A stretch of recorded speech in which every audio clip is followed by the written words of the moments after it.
All right, good afternoon, listeners. You're listening to Lament of Hope blog and podcast. I'm here today with John Busy. He is actually a project coordinator for Through the Eyes of Children, which is an organization that teaches photography to vulnerable children. John Busy is actually based in Rwanda. He was an orphan in the Rwandan genocide, and he has a love for photography, and sees it as a way to show aspects of humanity. I think recently, John, too, you did a series on mothers, and did some pretty compelling pictures there as well. Just to kind of get started for the audience, one thing that really fascinated me is when I was looking at your bio. I came across the fact that your name means God knows my life, your last name, and that you chose that as your last name. Um, are you comfortable sharing, like, why did you choose that last name? Because it's a very specific meaning. Why did you choose that? Yeah, thank you for having me. So I get a chance, thought everyone had, to choose my names because I didn't have any name due to what happened in my country, and I didn't know my names, and no one knows because no one know where I was from. Yeah. So when we in Rwanda, we have like uh, in primary school, what I don't know how. I mean, American education system, but for us, we have kindergarten and primary school, then high school. So Okay. if you don't have a name when you reach on primary school six P6, you have to choose the names that will go on your official documents. So when I was in P6, it was very hard for me because I didn't have names, and and you do national exams to pass to high school. Yeah. So during the national exams, you need to have names. I mean, Mm. back in the days when everything was archives. Now it's digital. They register kids at the hospital after they are born. But Mm. with our time, it was very hard. The names, your names become official when you were going to high school. So during that time, I had a nickname called Gasaza.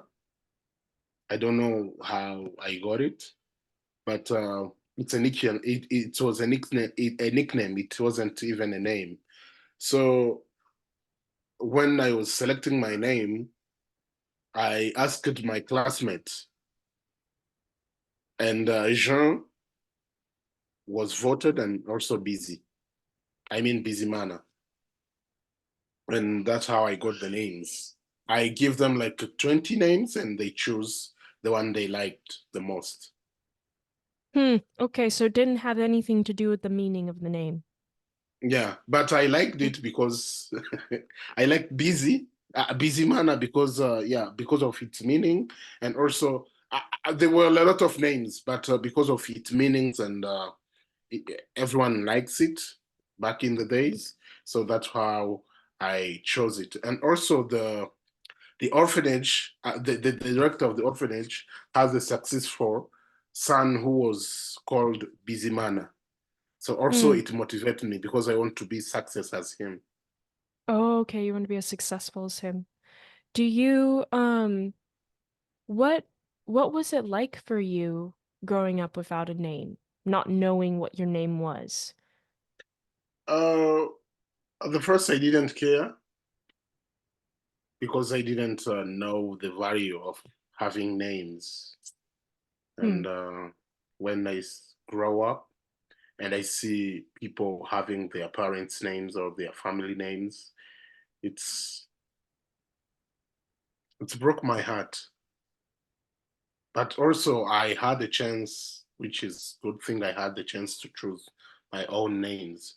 But it doesn't change the fact that I don't know the names that my parents gave me. And what can you describe for me what it was like for you as a child when you lost your parents and you went to the orphanage? Oh, that is a tricky question because I didn't know when I lost my parents. Even I didn't know that I had parents because from the orphanage record, I joined it in 1995, 3rd of January, which was very early. I mean, like it's 5 months after the genocide. Okay. So kids, I mean, orphans were everywhere. Okay. How old were So you I at the was, time? it's very hard to tell, but they said that I was around two and two and a Okay. half. Okay. That's why I don't know even my age. Okay. So for me, it's very complicated because I don't know any, I mean, I can't recall the past. What I have, the memories I had is from the orphanage. Mm. What Yeah. is your earliest memory of the orphanage? Oh, I have a lot because I mean, as I said, I joined the orphanage in 1995, 3rd of January, and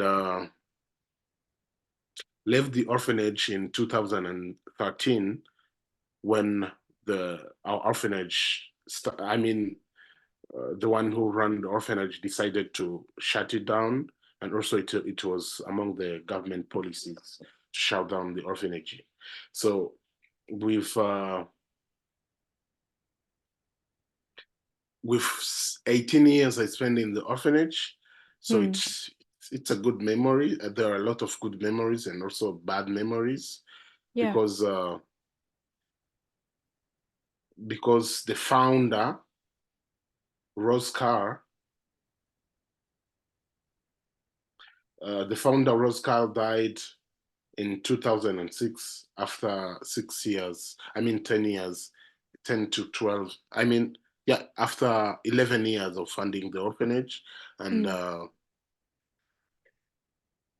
to take a U-turn. I mean, the life become terrible, and yeah, it was very hard situation. And When the founder died, did it become hard because no one was funding the orphanage anymore? Or, you know, the founder was Roscar. She was an American lady who lived in who lived in Rwanda for 56 years. He found the orphanage when he was 82. She was 82 years old. She was very old, and she died at 92. I mean 94, I think. So I mean she was old, and she get sick and she died. But because she knows why she opened the orphanage. She loves us. She care about us, and she didn't have a chance to have her own kids, and she treated us as her own kids. mm, But when she died, it's become like other institutions. okay. So they didn't treat us as Rose kids. They treat us as orphans. Okay. How And was it how was it different? because she was loving and she loves us as much as she can, and you can see it. But after her death, uh, yeah, it was very hard. I can say it was very hard, and the life we lived in after her death give us some of us trauma that we are still living in, Hmm. and we are trying to to work on it so that we can get out of it. But I can say that when you have a mother, or when you have someone who loves you and treats you as her own kid, her own child, Yeah. you can feel love, affection, everything that a mother gives to a child. Hmm. And when you go, also when she's no longer there and someone need to take over, it's, I mean, it shifts because depending on what they want to. I mean, I don't know how I can say it, but it shifts. It's normal. It's normal. It's normal, and but it broke our heart. Also, I'm doing a photo essay addressing I mean, going around meeting the kids we grew up together. Hmm. I will I will go in depth. I mean, I will dive in maybe later, but I'm going around asking kids we grew up together. I mean, their experience in the orphanage and what people can learn, what people who run institution or orphanages can learn from our experience, and Hmm. what they think would be what the orphanage staff or authorities will do better. Have I mean what they would they would have been done well so that maybe we could have a good experience. So I'm working on that photo essay, and I'm hoping that it will help us to heal from the trauma we faced, and other kids around the world who are in foster homes, Hmm. uh, institution or orphanages can learn from our experience. What was the hardest thing you experienced, you think, after the founder died? Uh, being somewhere and thinking that it's your home, Mm-hmm. and telling you that it's no longer your home. And also when the orphanage was closing, we used to live to I mean, it's a Rwandan education system. When students are in high school, they go in boarding schools. So coming from holiday and you find yourself there, other kids were gone. It's also heartbreaking. You didn't have time to say goodbye to your brothers and sisters that you have been together for 18 years. And yeah, it's hard. And you're talking about when you would come back from boarding school, they had been adopted? Is that why you weren't able to say goodbye? Oh, some were adopted and other were set out to find their own lives.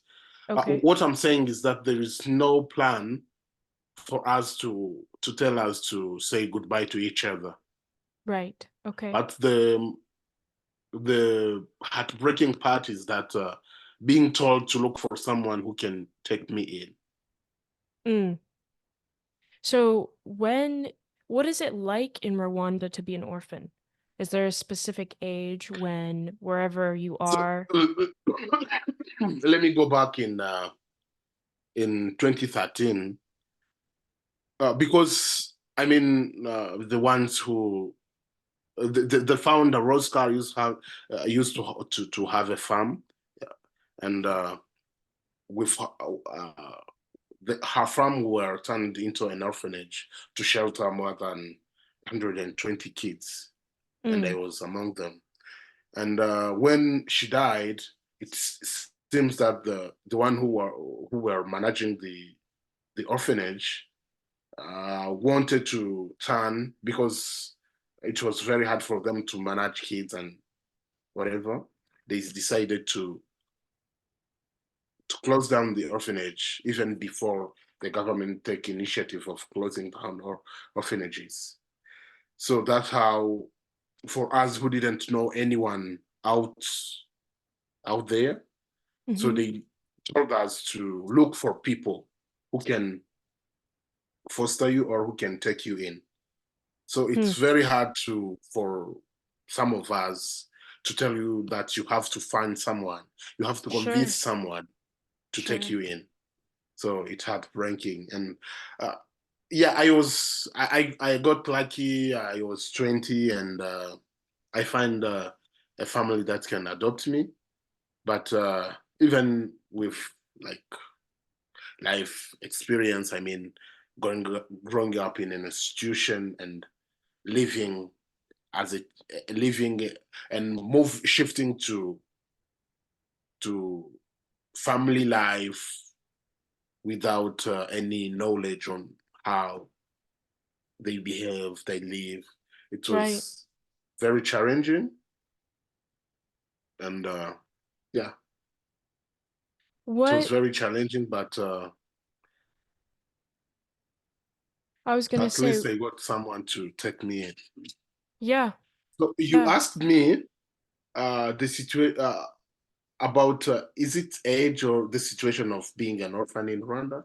I didn't get to the question. I was gonna say, what is it like currently in Rwanda to be an orphan? So there, after genocide, there were more than 5,000, 100,000 orphans around the country. Those were the ones that this international organization like International Committee of Red Cross, Save the Children, concern count. I mean, the one that they count or the ones that were registered in orphanages. Mm, So for the government, it was very hard because they want children to grow up in families, right. not in institutions. But back in the days, because of the civil war, conflicts, and genocide, it was very hard for uh, one tribe to take in a child, an orphan from other tribe, because there were this anger and conflict and trauma everywhere.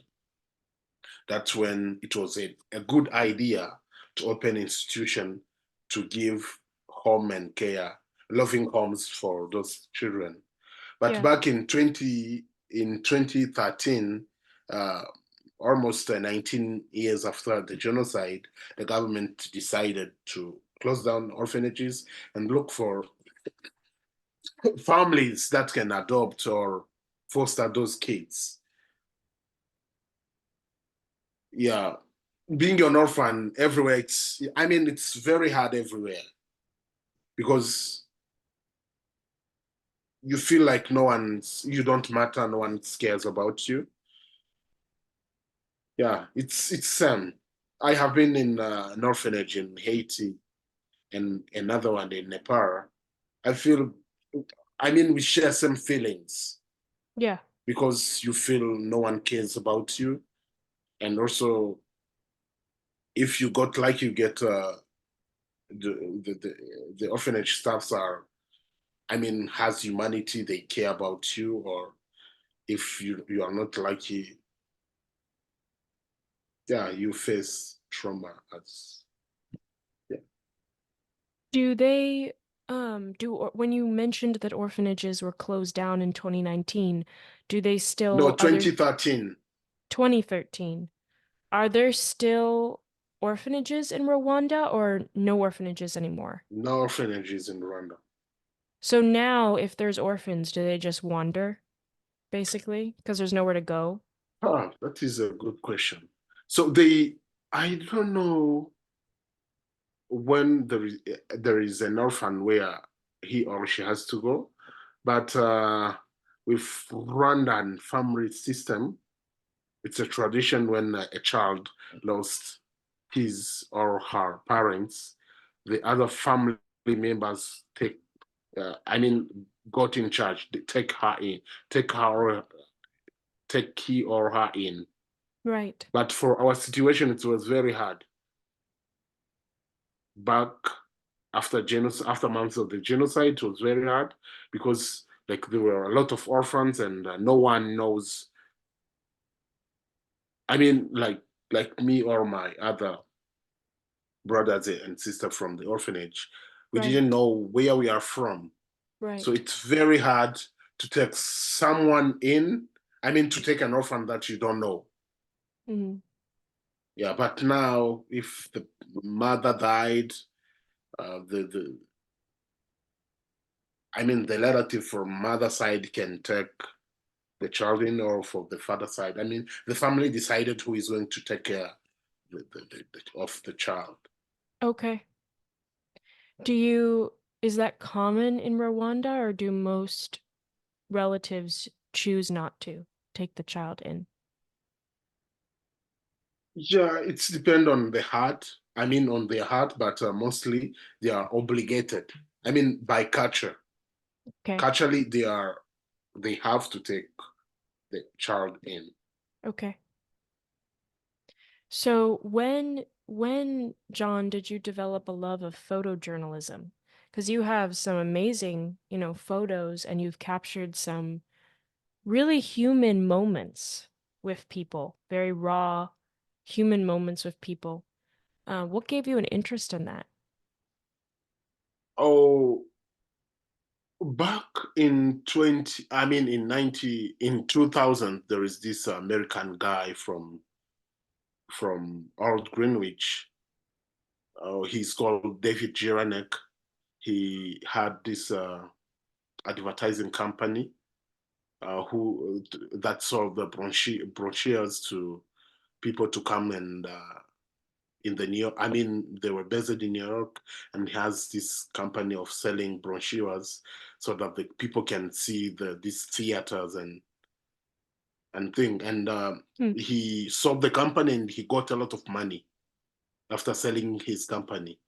And it was all over the news what had happened in Rwanda, and he was an amateur photographer. He decided to come in Rwanda and find what really happened in the genocide.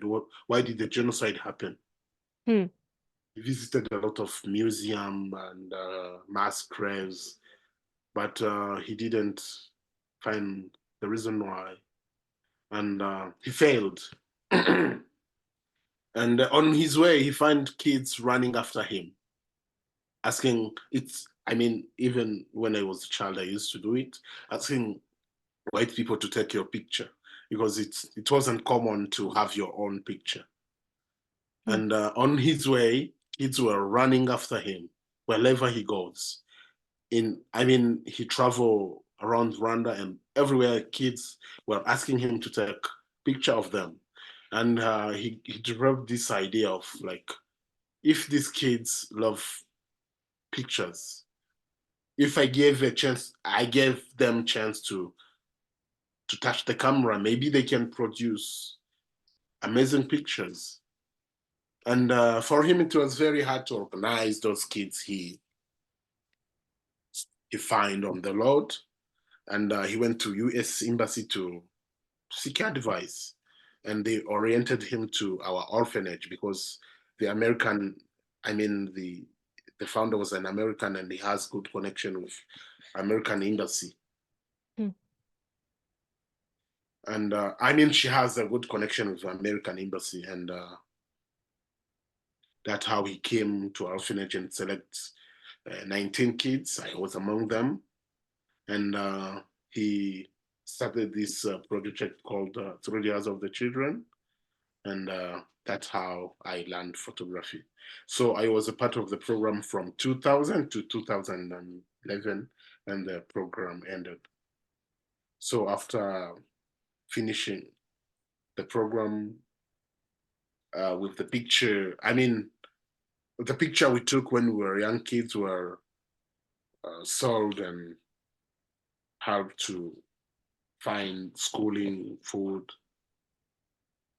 and clothing for all the kids from the orphanage. And for us 19s, we get a chance of being the photograph we took, well, sold, and they pay our university Hmm. fees. I mean, yeah, tuition, school. We get a chance to go to university. And I realized that after finishing university, I mean, when I was in university, I was doing computer science, and I realized that maybe it's not my calling. IT is not my calling because I produce these amazing pictures. And Hmm. Josué reba sinzi ibyo afite. I produced these amazing pictures, and I got to school, and my brothers and sisters from the orphanage get food. Maybe I have to be a photographer. And when I shared the idea with the project, I mean the one who were running the project, they liked it and they connected me with other professional photographers like Gary Knight and Canon used to have master class in Kenya. They Mm. sent me to Kenya. I attended several workshops, and I became a photojournalist. Mm. What do you think is powerful about capturing photos of people doing daily things? Uh, so in I didn't finish the story. Oh, I'm sorry. Keep going. So in then we were 19 kids who started from the program, who started Mm. photography from the program, but everyone wasn't going to be a photographer. I mean, some likes it and other didn't like it, but we were three who decided that it can be our profession. So in 2017, we decided to ask the ones who were running the project that we have an idea of paying it forward. So that's how we join the project and become project coordinators. And we have traveled around the world teaching vulnerable kids photography. Like we have been in the US teaching kids from Home for Real Rwandans, Mm. and in New Jersey teaching Haitian immigrants, in Nepal teaching an orphanage back there in Nepal. And also we have been in Haiti teaching an orphanage in Haiti.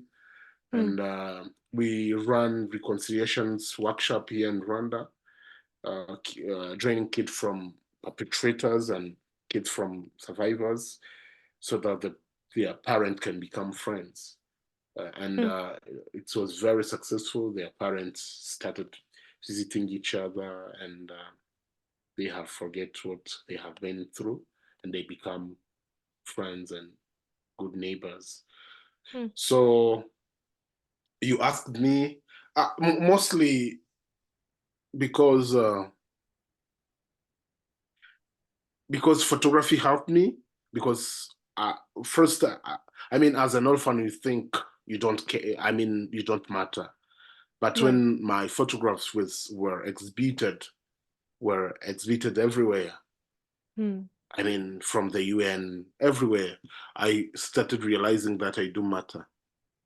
Mm. So, and that gave me idea of using photography as a tool to address social issues that African or Rwandan society are facing in nowadays.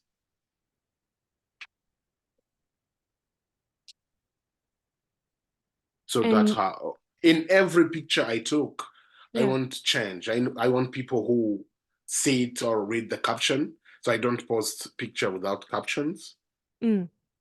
because I want people to learn and get something out of my arts. So that's why I I am always interested in the story that matter, that can change someone's life, even if you can't calculate who get changed or who is not changing. But my hope is that if people come across my work, can find humanity in it, love and humanity in it. Is there been a picture that you took that impacted you personally?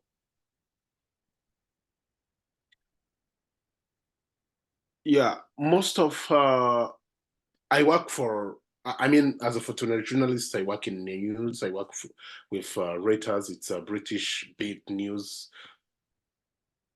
agents, and it Mm-hmm. works worldwide. And also, I work for NGOs.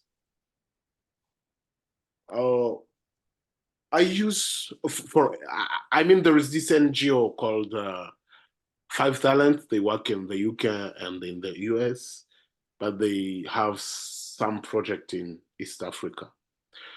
They sent me to work in Uganda in the northern part of Uganda, and it was the area called the Karamoja. And when I was there, I was like, I used to think that because of my vulnerability, with my history, with what I lost by not being with my parent, I used to feel that I'm I'm the most vulnerable person. But when I went to photograph for this NGO in northern parts of Uganda, there's these people called Karamojong. They don't have anything. I mean, they're still nicked. It's very hard for them to find water. And I mean, they live in a very poor situation. So this NGO pay people to go there and teach them how to read and write so that they can read Bible and know how to write their names, counting. I mean, the basics. Yeah. And what I realized when I was there, I realized that the kids were very happy. They don't have anything to play with, but they still find a way to play and to play with each other and to enjoy their time. Hmm. And I realized that if I was born in, I mean, I started comparing my life and the life of people I was like documenting. And I saw that I was lucky. And that opened my mind that I have to appreciate what I have. Because there are people who, there were a lot of people who are wishing to be in my shoes Hmm. because they need what I have. Hmm. Yeah, I mean, it opens my heart Why do being you on th that assignment. I was gonna ask, why do you think people, like you were mentioning, this um, group in Uganda where they have nothing and yet are very cheerful? Where do you think that cheerfulness comes from? Oh, they come from love, connection they have among themselves. I mean, if they don't know that this soccer ball exists, they're not going to will that I need that soccer ball. But Right. if they know that what they have is just they have to run in their field or in their farm as a way of playing, they do it, and it's become amazing for them. But for me, I'm sitting there complaining that I don't have parents, I didn't have a chance of being with my family, or I lost connection that I was going to have with them because I know that I lost it and there's nothing I can do about it, but I'm just complaining.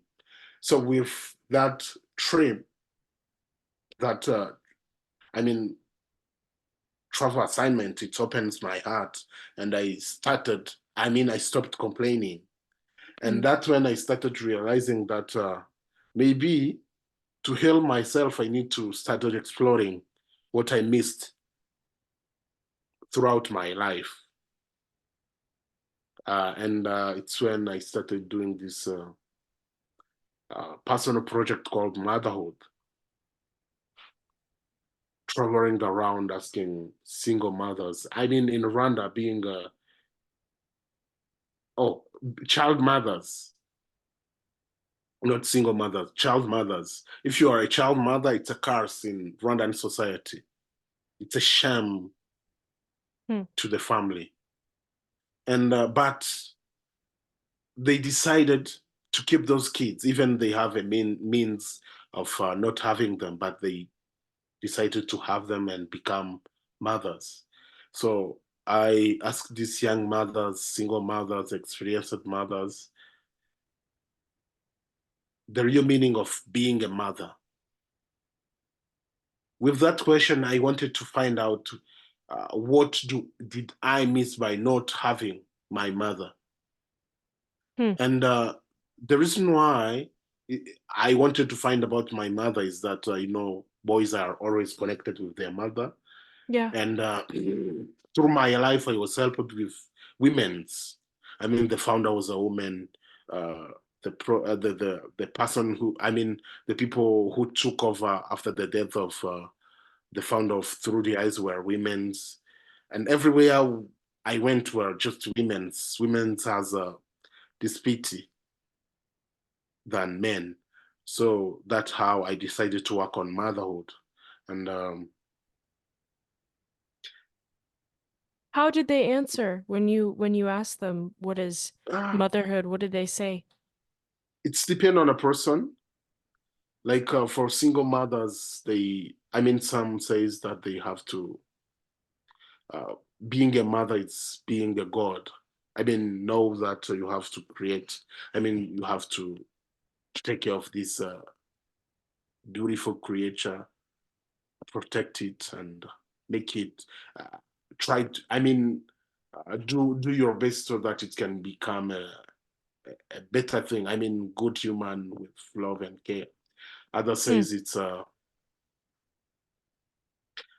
being a mother, it's having responsibility.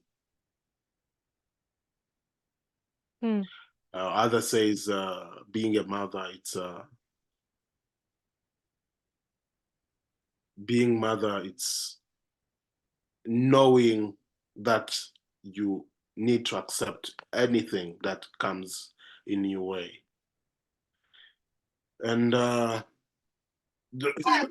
is this old woman who told me that being a mother is gaining respect in the community. Hmm. So it's very depend on The person. whom you ask, yeah. But Yeah. the common denominator is love. Being a mother is having love. Hmm. How old, when you were talking about the child mothers, how old was the youngest child mother you talked to? Oh, the youngest, she's called, I forget her name, but she gave birth to her son when she was in P6, so which means she was around 12 to 13. But I Wow. met when her child was 8, so she was in her 20, but she got her when she was really young. Do most of these, when you were talking about these young mothers, are most of them mothers by choice? Like, did they, or were they sexually assaulted, or did something happen to them that resulted in a pregnancy earlier in life? Oh, the ones that I mean, I had a chance to talk with. Oh, it's not, they were not abused. It's their choice. I mean, they have these boyfriends, Okay. and by, I mean, they get pregnant, and yeah, most of them, no one was raped in the people. I mean, with the people that I talk. I mean, we had this discussion. And Most how of many? them were like were teenagers, and Okay. they want to explore. I mean, they want to have fun with their boyfriends. They end up being pregnant. Okay. And you said it's a disgrace, so do their families like turn them out? Or Oh, I mean, some of them turned them out, but because of now the government is very strict, it's convincing people to not throw them out. okay. So some were thrown out, and other were still living in their families, even if you can see that they are burdens to their families. Hmm. And I will have one last question for you, John, because this is fascinating and we could talk about so many things, but um Oh, before going to the last question, yeah. and after finishing the project, I was not satisfied with what I got because didn't give me what I missed by not having my parent. By chance, I applied for Magnum Fellowship. Magnum, Mhm. it's a photography and I mean organization, a huge photography organization that's based in the US, and they provide fellowships to photographers in the third world so that they can access high-end photography courses. So I applied Hmm. and I got the fellowship, and they helped me a lot to, I mean, through education and also mentoring my project. And I produced this project called A Letter to My Parent. Yes, I saw and read some of that. Yes. So that was a small piece because I'm still working on it, and it's a small piece that we managed to publish, but the project is not yet finished. And I realized, I mean, with my parents, I try to address everything because I realized that with the trauma I faced back in the orphanage, the way to heal from it, it's just Right. talking about it and address it, and having someone that I can address the hardship I faced throughout my life. And Mm. with the mentor I have, she's Nesha from Iran, and she helped me a lot. And we produced that project called Motherhood, where I was addressing, I mean, a letter to my parents, where I was addressing everything from Right. good, bad, and it helps me a lot. The And last question. at the end, I end up with also, I realized that I was not the only one who felt that way. That's Mm. why I decided to do a project about my brothers and sisters from the orphanage.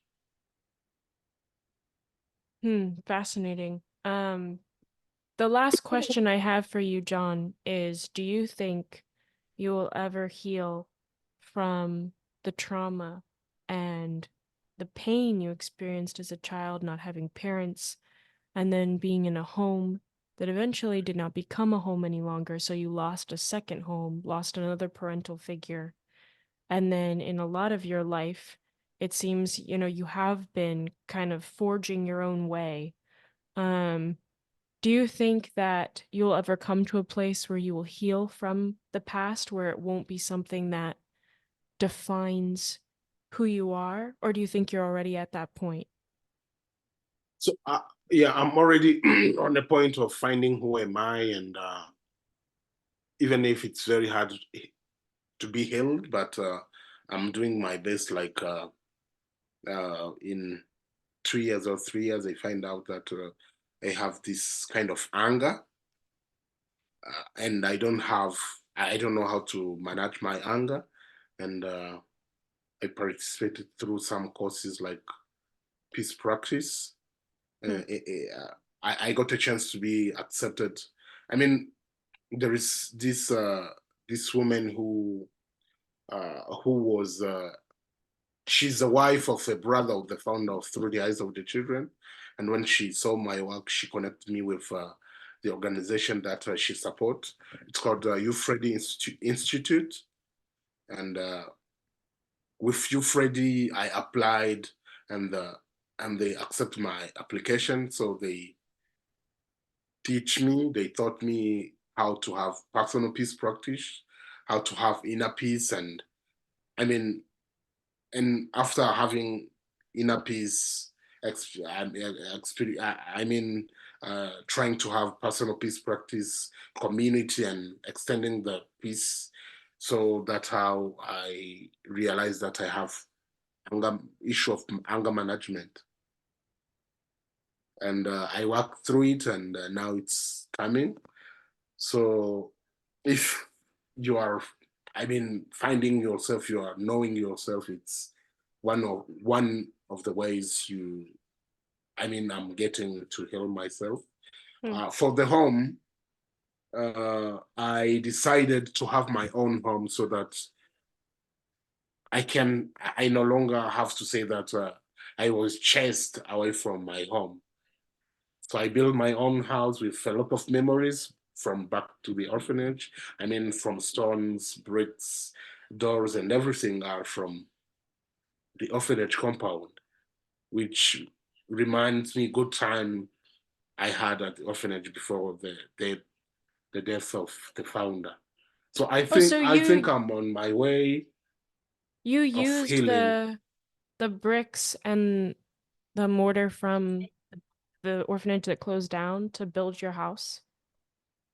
Yeah, yeah. Wow. And also the flowers and everything are back from the orphanage. So I thought Wow. it's a way of healing myself and having, I mean, being closer to a place that I called home, where no one Yeah. can chase me out.